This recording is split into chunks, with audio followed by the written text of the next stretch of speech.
안녕하세요. 인바이블 재미있는 신학 이야기의 신학을 맡고 있는 조병수 교수입니다. 여러분, 우리가 지난 시간까지 히브리서에 관해서 세 꼭지점을 배웠습니다. 먼저 히브리서가 어떤 모양새를 가지고 있는가 하는 것도 배웠고, 또 어떤 상황에서 기록됐는가 하는 것도 생각을 했죠.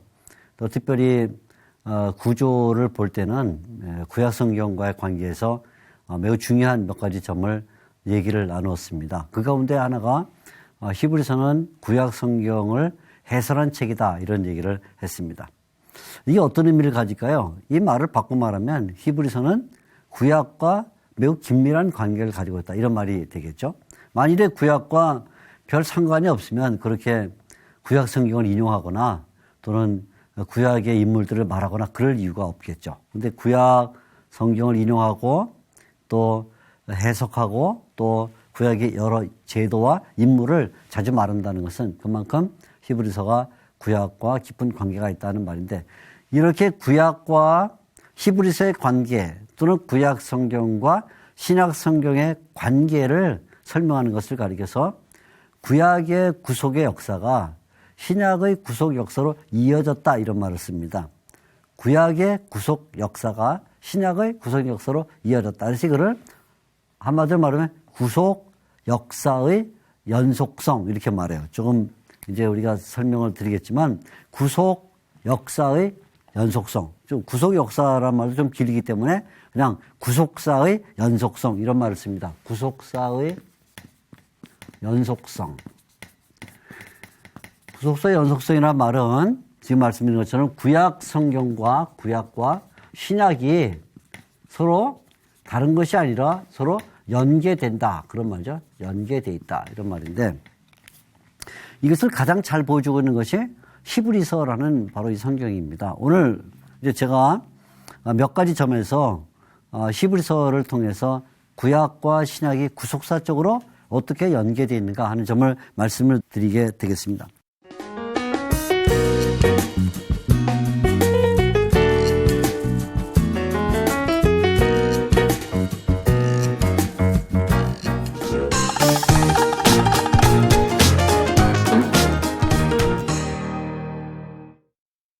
가장 먼저 구약 계시와 신약 계시는 어떤 관계를 가지고 있는가 하는 점을 히브리서는 처음부터 관심 있게 그것을 얘기를 합니다. 히브리서 1장 2절에 1장 1절과 2절에 구약의 계시와 신약의 계시가 어떻게 연속되는가 하는 것을 말해주고 있습니다. 1장 1절, 옛적에 선지자들을 통하여 여러 부분과 여러 모양으로 우리 조상들에게 말씀하신 하나님이 이 모든 날 마지막에는 아들을 통하여 우리에게 말씀하셨으니, 이렇게 되어 있습니다. 자, 이 말을 우리가 읽을 때 한 가지 오해를 먼저 피해야 됩니다. 무슨 말이냐면 옛적의 선지자들을 통하여 여러 부분과 여러 모양으로 우리 조상들에게 말씀하신 하나님이, 그러나 이 모든 날 마지막에는, 이렇게 읽으면 안 돼요. 그러나를 읽으면 안 돼요.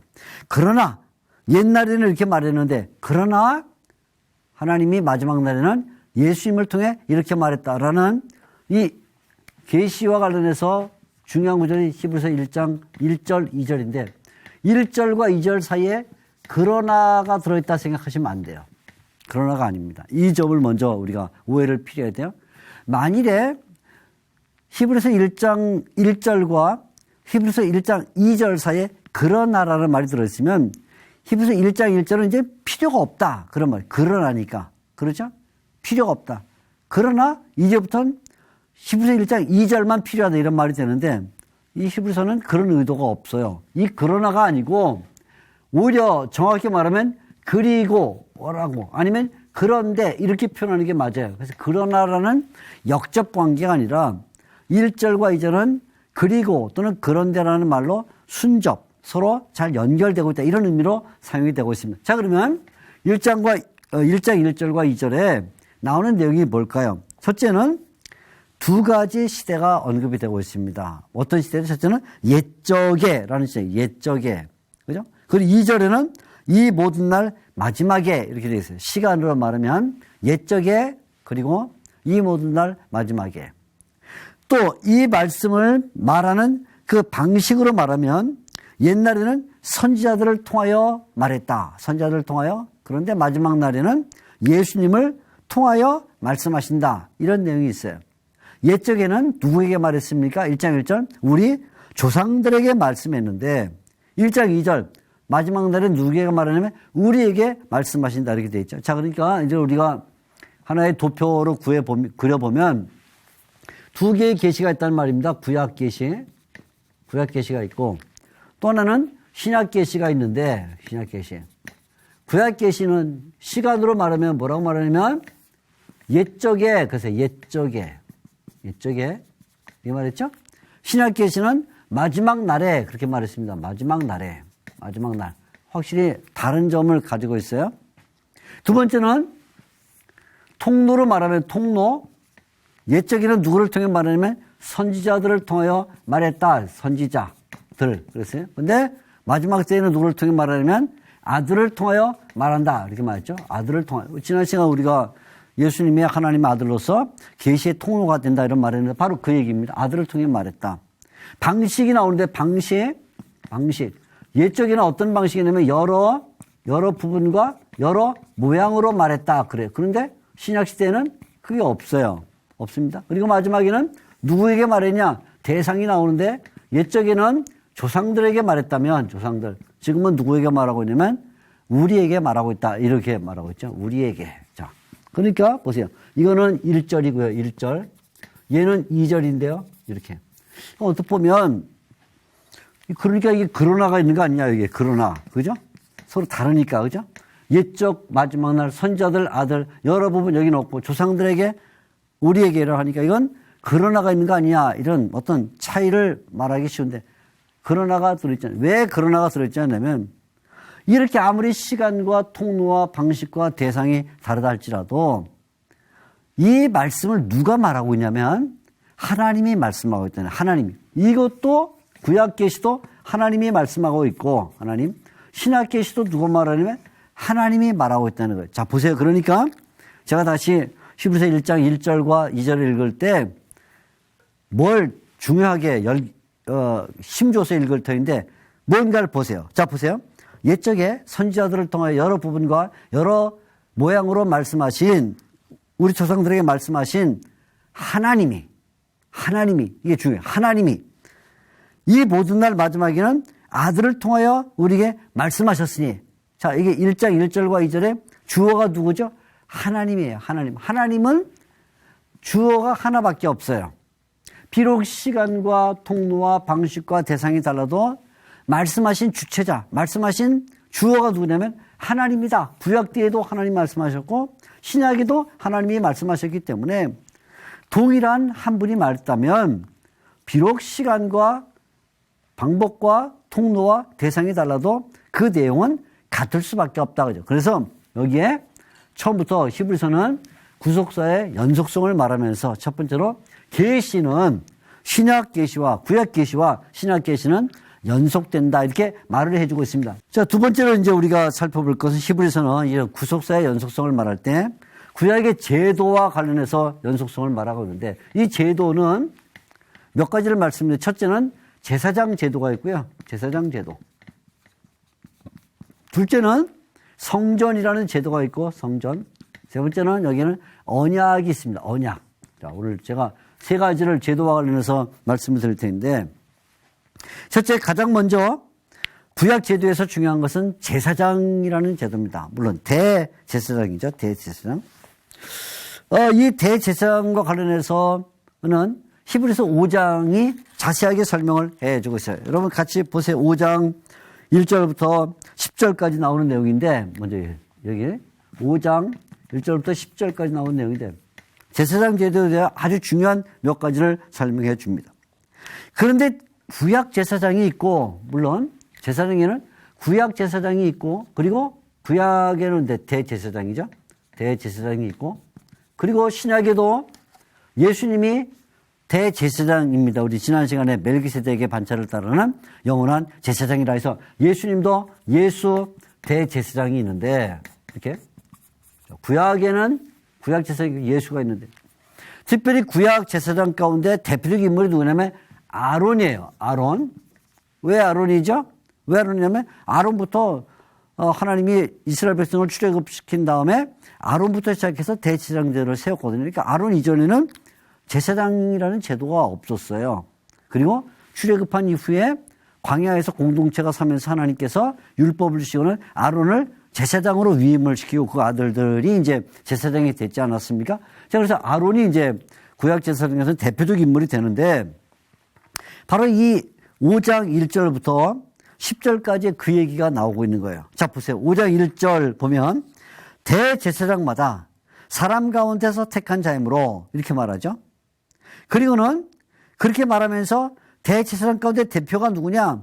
4절에 나와요. 이 존귀는 아무도 스스로 취하지 못하고 오직 아론과 같이 하나님의 부르심을 받은 자야 할 것이다. 5절에 그러면 구약의 아론이라는 제사장이 그런 것처럼 신약에는 누가 그러냐? 바로 예수님이 그렇다는 거예요. 5절. 그래서 또한 이와 같이 그리스도께서 대제사장 되심도 이렇게 말하고 있죠. 자, 그러니까 5장 4절에 아론이 제사장의 대표로 나오고 있고 5장 5절에 예수님이 그리스도께서 제사장의 대표로 나오고 있는데 그럼 이 아론 제사장과 예수님 제사장은 확실히 달라요. 왜? 이거는 구약 인물이고 예수님은 신약 인물이기 때문에. 그리고 아론은 그냥 한 인간 가운데 여기 5장 1절을 말한 것처럼 사람 가운데 취해서 제사장이 됐다면 예수님은 영원하신 아들로서 제사장이 됐으니까 차이점이 있어요.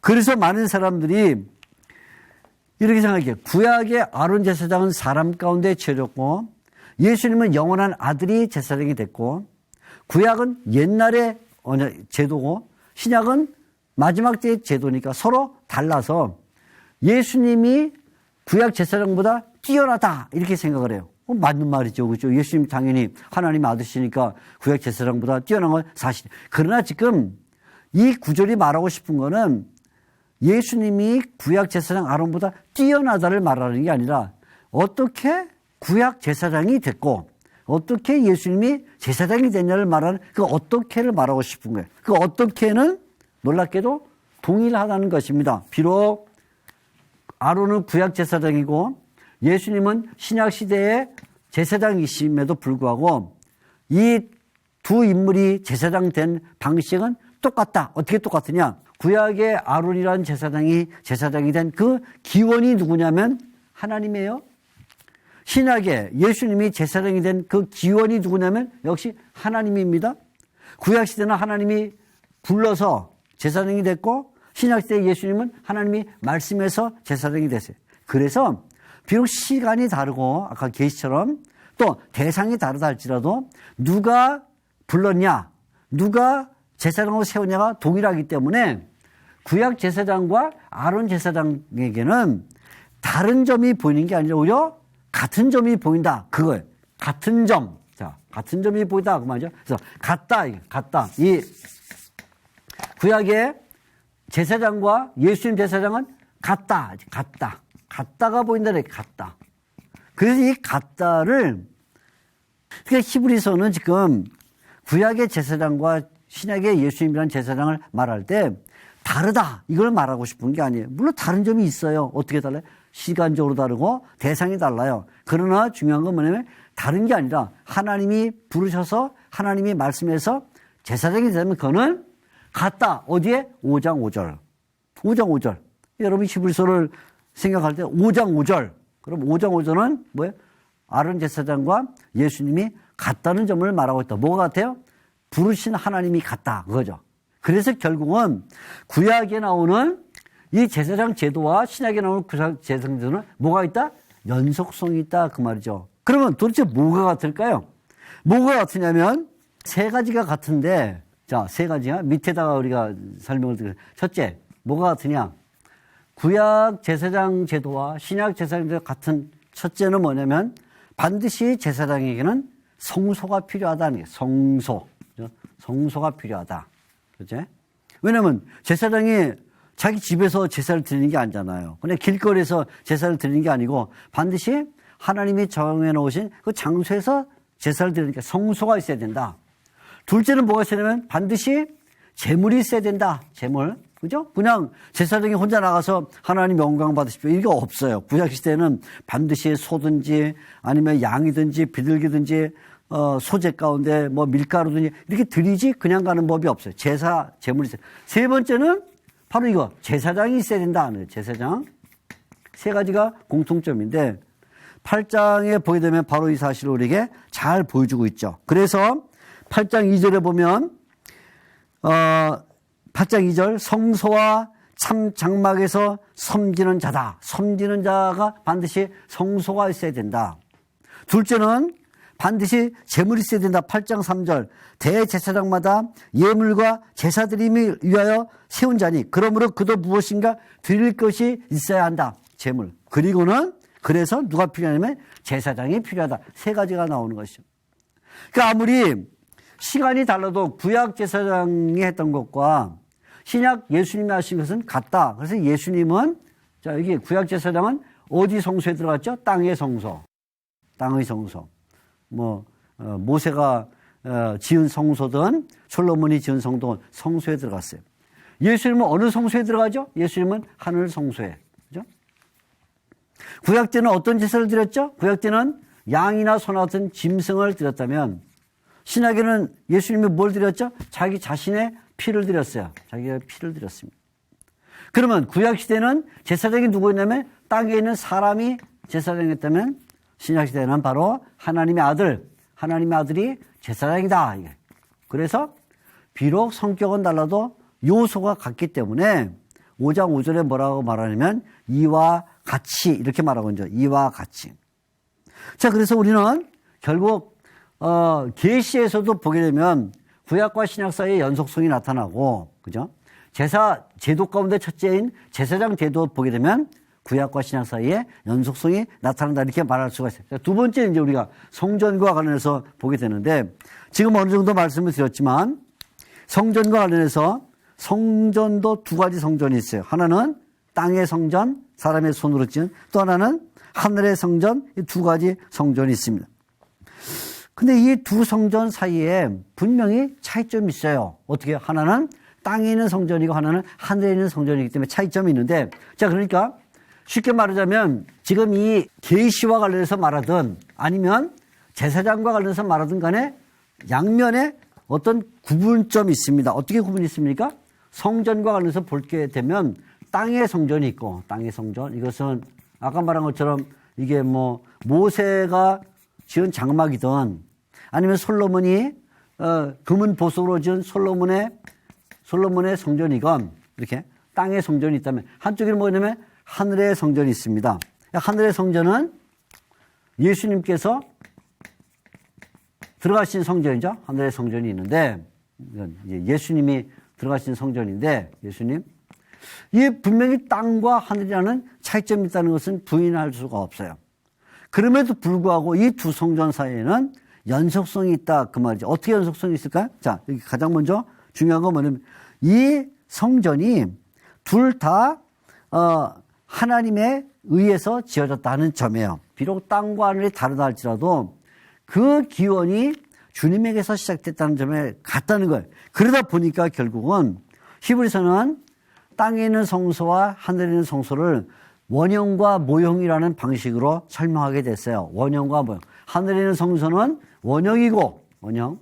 땅에 있는 성소는 모형이다. 다르게 말하면 땅에 있는 성소는 그림자고, 그림자. 그리고 하늘의 성소는 몸이다. 이렇게 말하게 됐어요. 그래서 히브리서를 일단 보게 되면 자주 성전에 대해서 말하면서 땅에 있는 성전은 그림자다. 그런 말이 나타나요. 8장 5절, 9장 23절, 24절, 땅에 있는 성소는 그림자다. 이렇게 말하는데, 이때 우리가 기억해야 될 건 뭐냐면, 그림자라는 말을 썼을 때 그림자. 그러니까 그림자니까 땅에 있는 성소는 지나가 버리는 것이고, 하늘에 있는 성소는 몸이라 그랬으니까 이것은 영원토록 있는 것이다. 이렇게 해석하면 안 돼요. 히브리서가 몸이라는 말을 몸과 그림자라는 말을 썼을 때 그림자라는 말을 쓴 것은 지나가는 것이다. 그런 의미로 쓰는 게 아니에요. 아, 우리 인생은 그림자가 왔다. 그러니까 우리의 인생은 지나가는 것이다. 그런 의미로 쓴 게 아니라 히브리서가 그림자라고 썼을 때는 몸과 그림자가 가장 일치한다라는 걸 보이게 썼어요. 일치. 자, 설명을 드립니다. 무슨 말이냐면 제가 지금 손을 이렇게 상에다 올리면 그림자가 나타나요. 이 상 위에 그림자. 그런데 이 상 위에 손을 올렸는데 그림자가 나타나는데 그림자가 제 손의 그림자가 아니라 우리 집사람의 예를 들어 그림자가 나타났다. 우리 아이의 그림자가 나타났다. 또는 내 친구의 그림자가 나타났다. 그럴 수가 있습니까? 없죠, 당연히. 그런 기괴한 일이 어디 있겠어요. 제가 손을 올렸으면 빛을 받아서 제 그림자가 나타나야지 제 아내나 제 아이나 제 친구나 이런 그림자가 나타날 수가 없죠. 그래서 그림자라는 말은 그 몸과 가장 일치하는 것이다. 그런 의미예요. 아무리 세상에 젓가락을 똑같이 두 개를 놔도 젓가락이 달라요. 설로, 기차가 다니는 설로 아무리 평행으로 놔도 그것은 뭔가 조금 다른데 세상에서 상징적으로 가장 일치된다는 걸 말할 수 있는 건 뭐냐? 몸과 그림자의 관계입니다. 그러니까 여기서 말하는 하늘 성소가 몸이고 땅의 성소가 그림자라는 말은 땅의 성전은 하늘 성전을 그대로 완전히 일치하게 완전히 판박이로 그대로 받아들였다라는 의미에 있어서 몸과 그림자라는 단어를 쓰고 있다는 거예요. 그러니까 이 말은 뭐냐면 아까 신약 계시가 구약 계시와 신약 계시가 연계성이 있다는 것처럼 또 제사장 제도가 하나님이 부르셨다는 점에서 연속성이 있다는 것처럼 성전도 하나님이 지으셨다는 점에서 뭐예요? 연속성이 있는데 그 연속성을 뭐로 설명하냐면 몸과 그림자라는 개념으로 설명하고 있다. 이런 말씀입니다. 자, 이제 우리가 제사장 제도에서도 연속성을 발견했고 그리고 성전 제도에서도 그 연속성을 발견했는데 이번에는 그러면 언약에서는 어떤가 하는 점을 생각을 해보려고 합니다. 이 언약에 대한 이야기는 8장에서 가장 이제 명확하게 나타나는 8장 1절부터 13절 그 가운데서도 8장 7절에서 13절에 아주 이 언약이 잘 얘기되고 있는데 여기에 보면 두 가지 언약이 나오는 걸 볼 수 있어요. 하나는 첫 언약 또는 뭐 옛 언약 뭐 이렇게 말할 수 있겠죠. 옛 언약. 또 하나는 새 언약. 새 언약이란 말은 새 언약. 다르게 말하면 첫 언약에 비해서 둘째 언약 이렇게 말할 수 있는데 자 이렇게 두 가지 언약이 나오는 걸 볼 수 있습니다. 8장 8절부터 보게 되면 주께서 이르시되 볼지어다 날이 이르리니 내가 이스라엘 집과 유다 집과 더불어 새 언약을 맺으리라. 새 언약을 맺으리라. 그러니까 이 말은 뭐냐면 옛 언약이 있다는 것이죠. 13절 새 언약이라 말씀하셨으며 첫 것은 낡아지는 것이다. 첫 것이 있다는 거예요. 첫 언약이 있고 새 언약이 있다. 언뜻 보면 첫 언약과 새 언약은 차이가 있어요. 어떻게 차이냐? 첫 언약은 모세에 의해서 주어진 것입니다. 모세. 새 언약은 예수님에 의해서 주어지는데 예수님. 구약시대에 예레미야라는 사람이 새 언약이 올 것이다를 예언을 했어요. 예레미야. 그래서 지금 우리가 읽고 있는 이 히브리서 8장 7절에서 13절은 예레미야 31장 31절에서 33절을 인용하고 있는 것인데 예레미야가 새 언약이 올 것이다 예언을 해. 지금 여기 나오는 8장 8절이 바로 그 내용이에요. 주께서 이르시되 새 언약을 맺으리라. 이것은 예레미야의 말입니다. 그런데 실제로 누가 이 새 언약을 이루냐 하면 예수님이 이룬다는 거죠. 모세에 의해서 옛 언약이 주어졌고 예레미야는 새 언약을 예언을 했고 새 언약을 이루는 분은 예수님이다. 그런 말이에요. 이렇게. 그런데 중요한 건 뭐냐면 그러면 이렇게 옛 언약과 새 언약의 관계에 있어서 도대체 뭐가 새롭냐? 뭐가 새롭냐? 또는 첫 언약에는 뭐가 문제냐? 그렇게 말하면 이 첫 언약과 새 언약은 사실은 내용에 있어서는 내용은 동일해요. 내용이 동일합니다. 내용이 바뀌질 않아요. 자, 보십시오. 여기 나오는 10절. 주께서 이르시되 그날 후에 내가 이스라엘 집과 맺을 언약은 이것이 새 언약입니다. 새 언약은 이것이 내 법을 그들의 생각에 두고 그들의 마음에 이것을 기록하리라. 그리고 내용이 나와요. 나는 그들의 하나님이 되고 그들은 내게 백성이 되리라. 이게 새 언약의 내용입니다. 그런데 하나님이 하나님 되시고 사람이 그 백성 된다는 이 언약의 내용은 이미 출애굽기 6장 7절에 모세에게 준 말씀이에요. 그 이후에 다윗에게 준 말씀이고 이스라엘 백성들에게 줬던 내용입니다. 그래서 내용은 하나님이 하나님 되시고 사람이 그 백성 된다는 변함이 없다. 변함이 없다. 그러면 변함이 없는데 도대체 뭐가 새롭냐? 이런 질문을 하겠죠. 뭐가 달라져야 새롭다고 말하는데 달라진 게 없어요. 뭐가 새롭냐? 이렇게 말하면 뭐가 새롭냐면 대상에게 변화가 생겨요. 대상. 이 언약의 대상에게 변화가 생기는데 전에는 이 언약의 대상이 계속 범죄를 해서 범죄, 구약시대는 하나님께서 언약을 맺으면 또 파기하고 하나님이 또 언약을 맺으면 또 파기하고 그래서 노아의 언약 맺으면 파기하고 아브라함 언약 맺으면 파기하고 모세 언약 맺으면 파기하고 다윗 언약 맺으면 파기 사람들이 늘 파기했다는 거예요. 하나님께서 마지막 때는 이렇게 사람들이 파괴하기 때문에 그 마음을 바꿔주겠다는 거예요. 마음을. 왜요? 이제는 마음이 바뀌지 않으면 언약을 지킬 수가 없어요. 그래서 오늘 여기 새 언약은 뭐냐? 다른 게 새 언약이 아니라 뭐가 새 언약이 되면 하나님께서 내용을 바꾼 게 새 언약이 아니라 마음을 바꿨다. 그러니까 내용과 관련해서 보게 되면 여전히 연속성을 가지고 있다 이런 말이죠.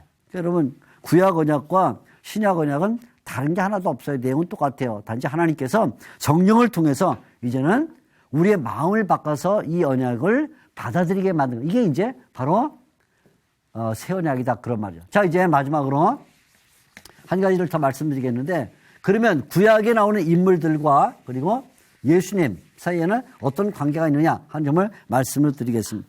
지난 시간 여러분 기억하시겠지만 예수님은 히브리서 12장 2절에 의하면 히브리서 12장 2절에 의하면 예수님은 믿음의 시작자이자 믿음의 시작자.